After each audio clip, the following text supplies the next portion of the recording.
नमस्कार, स्वागत है आपका पहाड़ प्रभात में। आपके साथ मैं हूं अंजलि भंडारी और रुक करेंगे इस बीच आ रही एक बड़ी खबर की और बड़ी जानकारी आ रही है, वो आपको बता दें। बड़ी खबर, सीएम सुखविंदर सिंह सुक्खू का बड़ा फैसला। जी हां, बड़ा फैसला, पुलिस विभाग में बड़ी भर्ती की घोषणा की है। ये बड़ी खबर आपको बता दें, विभाग में 1200 कांस्टेबल्स की भर्ती की जाएगी।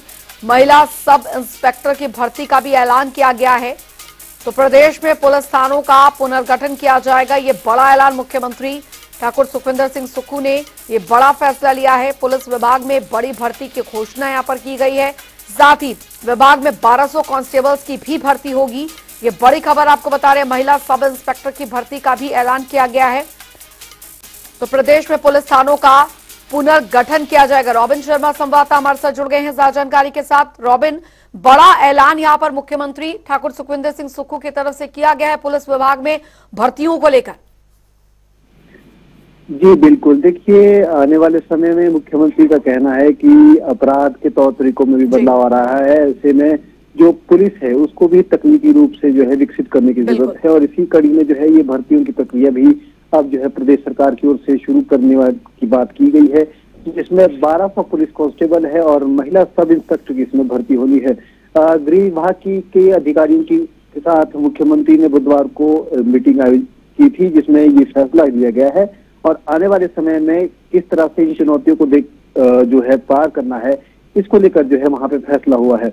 और सीएम सुक्खू का यही कहना है कि पुलिस महकमे में जो भविष्यों की जो चुनौतियां हैं उनके अनुरूप सुधार किए जाएंगे और साथ में उसी अनुरूप में यहाँ पर जो है भर्तियां भी की जाने की बात की गई है मुख्यमंत्री की ओर से। जी बिल्कुल। और रॉबिन, क्योंकि कानून व्यवस्था बनी रहे और किसी अपराध में रोकथाम आए, इसके लिए भी अब ये बहुत बड़ी पहल मानी जा रही है, क्योंकि कहा यह जा रहा है कि पुलिस थानों के पुनर्निर्माण के लिए भी जो सरकार है वो यहाँ पर काम कर रही है। तो ऐसे में प्रदेश में कानून व्यवस्था बनी रहे, लॉ एंड ऑर्डर बना रहे, इसको लेकर ये काफी महत्वपूर्ण कदम माना जा रहा है।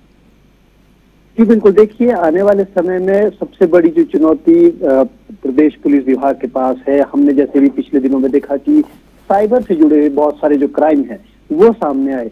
तो इसी को लेकर जो है खास तौर पर जो मीटिंग हुई है कल गृह विभाग की, उसमें भी ये चर्चा हुई है कि जवानों को इस तरह की ट्रेनिंग अवश्य दी जाए कि वो साइबर सिक्योरिटी, साइबर क्राइम से जुड़े हुए मामलों की जो तफ्तीश है वो अच्छे तरीके से कर सके। इसके अलावा हिमाचल प्रदेश में एक जो दूसरा सबसे बड़ा मुद्दा है वो नशे का बढ़ता हुआ व्यापार है और इसको रोक लगाने के लिए लगातार जो है सरकार पहले भी कह चुकी है कि नियमों में बदलाव किए जाएंगे, कानूनों में बदलाव किए जाएंगे। उसी कड़ी में अब पुलिस प्रशासन को भी कितनी मुस्तैदी से ताकि जो नशे का कारोबार है उसको पुलिस प्रशासन रोक सके, इसको लेकर भी कल मीटिंग में चर्चा हुई है और आने वाले समय में जो सरकार की ओर से कहना है कि इन क्षेत्रों में भी बदलाव की जरूरत है और पुलिस विभाग को भी इसके लिए तैयार किया जाएगा। जी बने रहिए रॉबिन शर्मा आप हमारे साथ। तो ये बड़ा फैसला यहाँ पर मुख्यमंत्री की तरफ से लिया गया है। पुलिस विभाग में भी बड़ी भर्तियों की घोषणा यहाँ पर की गई। विभाग में 1200 कांस्टेबल्स की भर्ती जो है वो की जाएगी। साथ ही महिला सब इंस्पेक्टर्स की भर्ती का भी ऐलान किया गया है। आगे बढ़ेंगे, एक और बड़ी खबर की ओर करेंगे। बड़ी जानकारी आ रही है, आज डीजीपी मामले में हाईकोर्ट में होगी सुनवाई। इस वक्त की बड़ी खबर, हाईकोर्ट में सुनवाई होगी। एसपी शिमला और कांगड़ा हाईकोर्ट में दायर करेंगे रिपोर्ट। तो एक कारोबारी ने धमकाने के मामले में शिकायत दी थी। पुलिस ने सीसीटीवी फुटेज कब्जे में लिया। सीएम ने मामले में संज्ञान के आदेश जो दिए थे। कारोबारी के शिकायत पर पुलिस जांच जारी है। तो कारोबारी की शिकायत पर पुलिस की जांच जारी है। आज डीजीपी मामले में हाईकोर्ट में सुनवाई होगी। रॉबिन संवाददाता हमारे साथ लगातार बने हुए हैं। रॉबिन, फिलहाल आज डीजीपी मामले में हाईकोर्ट में सुनवाई होने जा रही है। कितने बजे सुनवाई होगी और क्या कुछ रहने वाला है? देखिए, जब ईमेल के जरिए जो कारोबारी है निशान शर्मा, उन्होंने जब शिकायत दी थी तो हिमाचल हाई कोर्ट ने इसमें संज्ञान लिया था और आज 16 तारीख को इसको लेकर स्टेटस रिपोर्ट जो है दायर करने की बात कही गई थी। तो इसमें शिमला पुलिस के एसपी और कांगड़ा पुलिस के जो एसपी हैं वो जो है स्टेटस रिपोर्ट दायर करेंगे आज न्यायालय में। और जो इसमें जो मुख्य जस्टिस हैं और इनके अलावा जो एक जस्टिस है उनकी 2 की बेंच में जो है आज इसको लेकर जो है स्टेटस रिपोर्ट दायर होगी, जिसके बाद इसमें जो है आगे की कार्रवाई पर जो है वहां पर फैसला लिया जाएगा। अब अगर आप पूरा मामला एक बार तफ्तीश से देखें तो जो सबसे पहले जो मामले की शुरुआत हुई ये निशांत की ओर से हुई। निशांत एक कारोबारी है उनकी ओर से बताया गया कि पहले गुरुग्राम में उन पर हमला हुआ, इसके बाद उनको मैकलॉड यहाँ पर धर्मशाला में भागसुनाग के आसपास उनको धमकाया गया, जिसको लेकर पुलिस ने अब सीसीटीवी भी जो है कब्जे में ले लिया है। लेकिन बात यहाँ थी कि इसके बाद हिमाचल प्रदेश पुलिस के जो डीजीपी हैं उनको लेकर सवाल खड़े किए निशांत ने। उन्होंने कहा कि 14 बार जो है निदेशालय जो है पुलिस निदेशालय यानी कि डीजीपी का जो दफ्तर है वहां से जो है 14 बार उन्हें कॉल किया गया। इसके अलावा एसपी और डीएसपी के जरिए भी उनको दबाव बनाया गया डीजीपी से बात करने को लेकर। और हालांकि जब उन्होंने डीजीपी से बात नहीं की तो डीजीपी ने उन्हें खुद तलब किया कि वे शिमला आए। अब इसको लेकर जो है अभी तक मामला ये जारी है कि जो निशांत है वो लगातार ये सवाल पूछ रहे हैं कि जब डीजीपी उनसे को नहीं जानते हैं तो वे शिमला क्यों आए, और इसको लेकर उन्होंने जो है शिकायत दर्ज की थी। वहीं दूसरी ओर डीजीपी का भी इस मामले में जो है क्रॉस जो शिकायत है वो दर्ज की गई है। उन्होंने भी जो निशांत है उनके खिलाफ जो है मानहानि का दावा ठोका है। अब इसको लेकर प्रबोध सक्सेना जो है चीफ सेक्रेटरी, उन्होंने कहा था कि हम जो निशांत है उनकी जो शिकायत है उसकी जांच करेंगे। इसके बाद बीते दिनों मुख्यमंत्री जो सुखविंदर सिंह सुक्खू है उन्होंने भी कहा था कि पहले तथ्यों की जांच होगी, उसके बाद जो है इस पूरे प्रकरण पर जो है आगे बढ़ा जाएगा और कार्रवाई जिस भी पक्ष में जो भी गलती है उसको नहीं बख्शा जाएगा। सीएम का ये भी कहना था कि चाहे मुख्यमंत्री सुक्खू हो या फिर प्रदेश का कोई डीजीपी, कानून व्यवस्था जो है सबके लिए एक है। तो ऐसे में अब देखना दिलचस्प होगा कि आज क्या फैसला जो है कोर्ट में आता है। और सबसे महत्वपूर्ण बात ये होगी कि जो एसपी शिमला और एसपी जो डीएसपी है एसपी कांगड़ा है वो किस तरह की जो है सबमिशन रिपोर्ट जो है आज कोर्ट में दायर करते हैं। उसके बाद ही कुछ इस जो मामले में है कोई नया रास्ता जो है, कोई नया पेज जो है खुलकर सामने आएगा। जी बहुत बहुत शुक्रिया रॉबिन शर्मा इस तमाम जानकारी के लिए।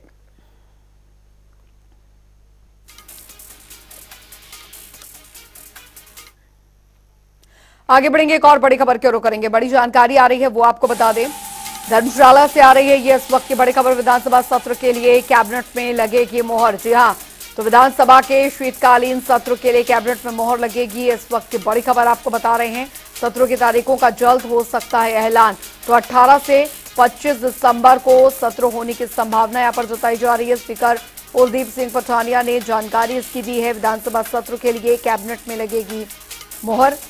तो बड़ी खबर धर्मशाला से, विधानसभा सत्र के लिए कैबिनेट में मोहर लगेगी। विधानसभा के शीतकालीन सत्र की घोषणा संभव मानी जा रही है। सत्र की तारीखों का जल्द हो सकता है ऐलान। तो 18 से 25 दिसंबर को सत्र होने की संभावना फिलहाल जानकारी मिल पा रही है। स्पीकर कुलदीप सिंह पठानिया ने जानकारी दी है। से आए हैं उसमें 2 तिथियां का जिक्र हुआ है, जिसमें 11 से 17 है और 18 से 25 का है। और मुझे ऐसे लगता है ये जो 2 प्रस्ताव आए हैं, हमने यहाँ से सरकार को ये अपनी सहमति प्रकट कर दी है कि विधानसभा is ready to conduct the winter session as and when it is required and desired by the government. और ये कैलेंडर ईयर में ही होता है। और हिमाचल ब्यूरो चीफ विकास शर्मा हमारे साथ जुड़ गए हैं ज्यादा जानकारी के साथ। विकास, सब समझा जाए जल्द ही हिमाचल विधानसभा के शीतकालीन मानसून सत्र की तारीखों का ऐलान हो सकता है? देखिए अंजलि, 2 तारीखें जो हैं वो अभी तक जो जिक्र उसका किया जा रहा है और ये कहा जा रहा है कि दिसंबर महीने में ये अमूमन ये जो शीतकालीन सत्र होता है ये जिला कांगड़ा के धर्मशाला में होता है। और इस शीतकालीन सत्र के अंदर जो है 5 से 7 दिन का ये सत्र जो है वो हमेशा आयोजित किया जाता रहा है। इस बार भी कयास यही लगाए जा रहे हैं, क्योंकि देखिए जो ये आखिरी दिन होते हैं दिसंबर के, न्यू ईयर ईव का जो ये समय होता है, इसमें पर्यटकों की आवाजाही जो है वो बहुत ज्यादा बढ़ जाती है। पर्यटन व्यवसाय को नुकसान ना हो, क्योंकि जब विधानसभा का शीतकालीन सत्र धर्मशाला में आयोजित किया जाता है तो उस दौरान धर्मशाला जो है पर्यटन के हिसाब से भी अगर हम देखें तो पर्यटन की दृष्टि से भी बहुत ही महत्वपूर्ण रहता है। तो ऐसे में कहीं नुकसान जो है वो पर्यटन व्यवसाय को ना हो जाए, तो ये तारीखें जो है बड़ी सोच समझकर जो है वो की जाती है, तय की जाती हैं। तो इसमें भी यही माना जा रहा है कि 25 तारीख से पहले इस सत्र को आयोजित किया जाए तो ये पर्यटन कारोबार के ऊपर कोई खासा नुकसान इसका जो है वो नहीं होता है। तो इसी तरह की बातचीत जो है वो की जा रही है और चर्चा ये है कि 11 से 17 के बीच में अगर दिसंबर में ये सत्र आयोजित होता है तो वो भी एक देखने के लिए रहेगा। लेकिन इसके अलावा 18 दिसंबर से 25 दिसंबर, तो संभवतः ये माना जा रहा है कि 18 दिसंबर से 25 दिसंबर के बीच ये विधानसभा का सत्र आयोजित किया जा सकता है। आखिरी फैसला इस पर जो है वो कैबिनेट के अंदर जो है वो होगा, और 18 तारीख को कैबिनेट की बैठक जो है वो आयोजित की जा रही है, जिसकी अध्यक्षता मुख्यमंत्री सुखविंदर सिंह सुक्खू करने जा रहे हैं। और क्योंकि मुख्यमंत्री जो है अपने स्वास्थ्य लाभ लेने के बाद, अब लंबे अरसे के बाद जो है वो शिमला वापस लौटे हैं, फिलहाल अभी अपने जो उनका आवास है, मुख्यमंत्री आवास है, वहीं पर ही सारी बैठकें हो रही हैं और बहुत ही कम लोगों से मिलना जुलना उनका है। लेकिन इस कैबिनेट की बैठक के अंदर ये संभवतः माना जा रहा है कि 18 दिसंबर से 25 दिसंबर तक ये शीतकालीन सत्र जो है वो धर्मशाला में आयोजित किया जा सकता है। जी, बहुत बहुत शुक्रिया विकास शर्मा इस तमाम जानकारी के लिए। इस बीच आ रही एक बड़ी खबर, बड़ी जानकारी की ओर रुख करेंगे। बिलासपुर से आ रही है। बिलासपुर से इस वक्त की बड़ी खबर, जेपी नड्डा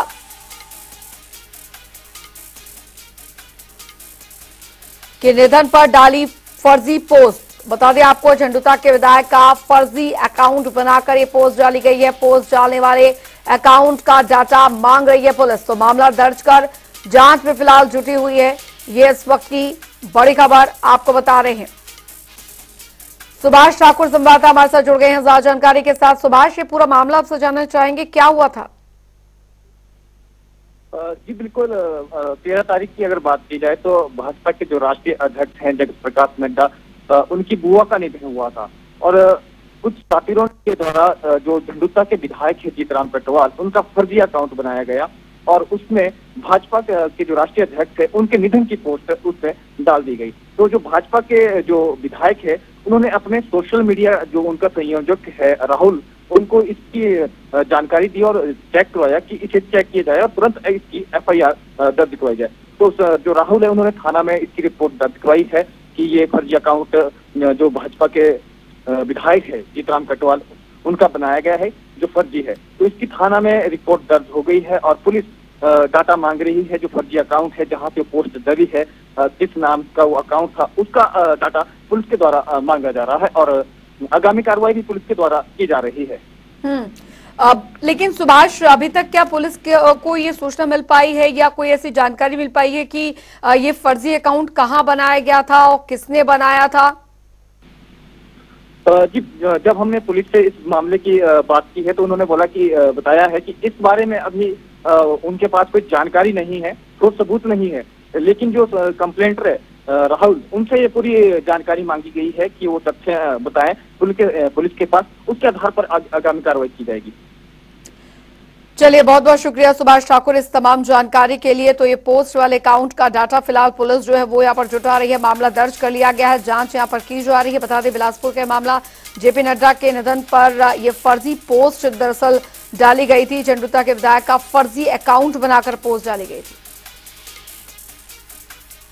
खबरों में आगे बढ़ेंगे। उधर आपको बता दें कि हिमाचल कांग्रेस के प्रवक्ता नरेश ठाकुर ने अनुराग ठाकुर के बयान पर पलटवार करते हुए कहा कि अनुराग ठाकुर जब भी हिमाचल आते हैं केवल घूमने के लिए आते हैं। उन्होंने कहा कि सरकार की गारंटियों पर अनुराग ठाकुर बेवजह बयानबाजियां कर रहे हैं। उन्होंने कहा कि प्रदेश में कांग्रेस की सरकार आते ही OPS दिया है, लेकिन आपदा के दौरान केंद्रीय मंत्री होते हुए भी उन्होंने अपना योगदान नहीं दिया। अनुराग ठाकुर जी हमेशा हिमाचल के दौरे पे जब भी आते हैं तो वो सिर्फ घूमने के लिए आते हैं। और जहाँ तक हिमाचल प्रदेश सरकार की गारंटियों की बात है तो एक एक करके शायद अनुराग ठाकुर जी को ये पता नहीं होगा कि OPS जो एक बहुत बड़ा मुद्दा था और जिस मुद्दे को लेकर कांग्रेस ने आम जनता के साथ वादा किया था, युवाओं के साथ वादा किया था और कर्मचारियों के साथ जो वादा किया था, वो सबसे पहले आते ही उन्होंने OPS लागू करके ये तय कर दिया कि हिमाचल के माननीय मुख्यमंत्री ठाकुर सुखविंदर सिंह सुक्खू जी ने जो वादे किए थे हिमाचल की जनता के साथ, उनको पूरा करने के लिए वो वचनबद्ध हैं। जहाँ तक अनुराग ठाकुर की बात है तो अनुराग ठाकुर जी से मैं पूछना चाहता हूँ कि वो केंद्रीय मंत्री हैं और केंद्रीय मंत्री रहते हुए उन्होंने हिमाचल प्रदेश में जो आपदा आई, आपदा में जिस तरह से हिमाचल की जनता पीड़ित हुई, उनके लिए उन्होंने क्या किया? वो आर्थिक पैकेज की बात करते हैं तो शायद वो भूल चुके होंगे कि हिमाचल प्रदेश को, जो हिमाचल प्रदेश का हिस्सा है, जो हर वर्ष आर्थिक सहायता केंद्र सरकार से मिलती है, उधर आपको बता दें कि बीजेपी सोलन के युवा मोर्चा के जिला अध्यक्ष ने दरअसल प्रेस कॉन्फ्रेंस कर प्रदेश सरकार पर निशाना साधते हुए कहा कि कांग्रेस झूठ की राजनीति कर सत्ता में आई है और अभी तक एक भी गारंटी पूरा नहीं कर पाई है। न ही सरकार प्रदेश में युवाओं को रोजगार मुहैया करा पाई है। महिलाओं को भी 1500 रुपए नहीं मिल पाए हैं। सरकार जनता को लोकसभा चुनाव में जवाब देगी।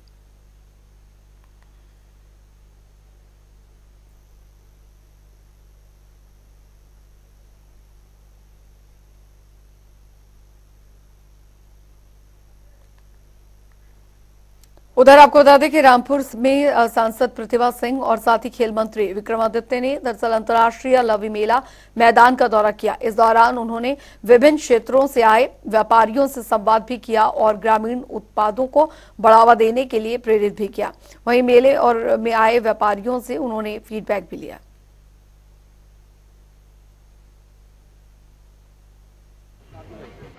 कि हमारी संस्कृति क्या है, हमारी सभ्यता क्या है, तभी आगे बच्चे भी इस बात को सीख पाएंगे। तो और उसी तरह से ये जो मेला यहाँ पर लगता है, आप सभी जानते हैं कि एक बहुत पुराना इसका इतिहास है। हम चाहते हैं कि वो परंपरा इसमें भी बनी रहे।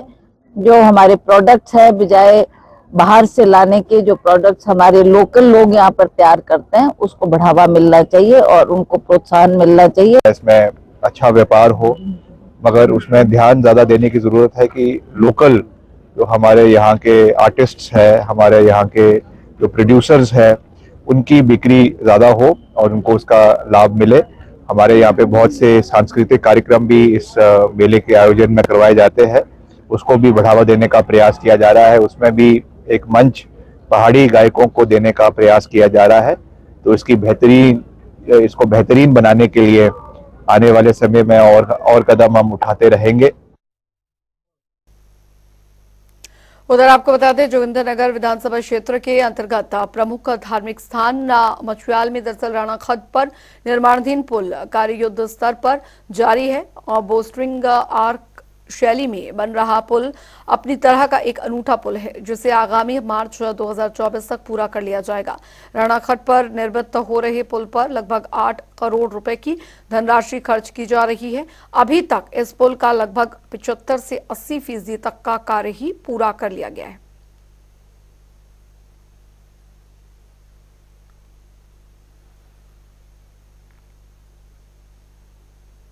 राणा खड्ड पर जोगिंद्रनगर सरका घाट कुमारवी मुख्य सड़क पर मछियाल में 8 करोड़ रुपए की लागत से double lane including footpath bridge का निर्माण कार्य किया जा रहा है। इस पुल का लगभग 80% कार्य जो है पूरा कर लिया गया है और बहुत जल्दी जो है इस पुल को सरकार द्वारा जनता को समर्पित कर दिया जाएगा।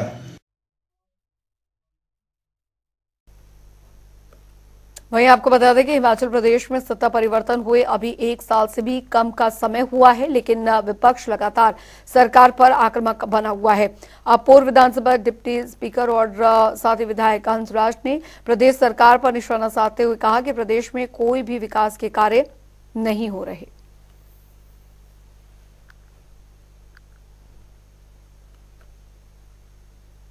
ने क्वेश्चन जो व्यवस्था परिवर्तन का उठाया वो ठीक ही उठाया है। पूरा परिवर्तन हो गया है। सरकारें, मैं भी अब तीसरी सरकार में हूँ लगातार। धूमल साहब को भी हमने काम करते हुए देखा, मैं जिला परिषद था तब। ये पहली बार हुआ है हिमाचल के इतिहास में कि इस तरह का व्यवस्था परिवर्तन लोगों ने भी नहीं सोचा होगा। 1 साल से हम लोग एक तरह से कोड ऑफ कंडक्ट की स्थिति में है, जैसे आदर्श आचार संहिता लगी हो कि ना कोई उद्घाटन होगा, ना कोई शिलान्यास होगा, घोषणाएं जो इन्होंने की थी वो पूरी नहीं होंगी और आम जन तक जो रिलीफ मिलना चाहिए वो पूरे हिमाचल प्रदेश के युवा अभी भी इनकी तरफ देख रहे हैं। जिस तरह से आते ही इन्होंने कहा कि हमने सिलेक्शन बोर्ड्स को जो है वो स्थगित किया, नए बोर्ड बनेंगे, अभी इंटरव्यू होंगे, 1 लाख युवाओं को रोजगार देंगे, माताओं बहनों को 1500 रुपये देंगे, 2 रुपये किलो वो गोबर खरीदेंगे, 100 रुपये किलो जो है वो दूध खरीदेंगे। ये सारी की सारी चीज़ें जो है वो अब इनको देख करके लगता है कि ये सरकार ही नहीं है, मतलब सरकार ही नहीं चल रही है।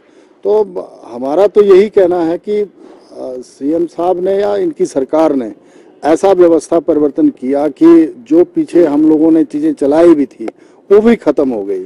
तो अब हम लोग ये सोच रहे हैं कि कब हम सरकार को परिवर्तित कर दें और सच में व्यवस्था परिवर्तन हो। उधर आपको बता दें कि विकासखंड राजगढ़ में 800 साल पुराने एवं ऐतिहासिक थुड़ मठ मंदिर में 15 नवंबर से 3 दिवसीय मेले का आयोजन किया जा रहा है।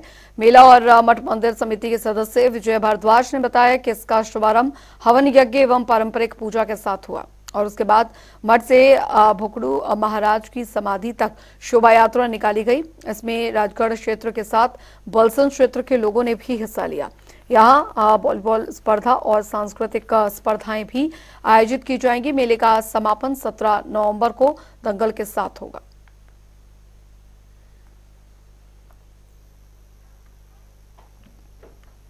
चलिए इसी के साथ पहाड़ प्रभात की खबरों में अभी के लिए फिलहाल इतना ही। वक्त एक छोटे से ब्रेक का।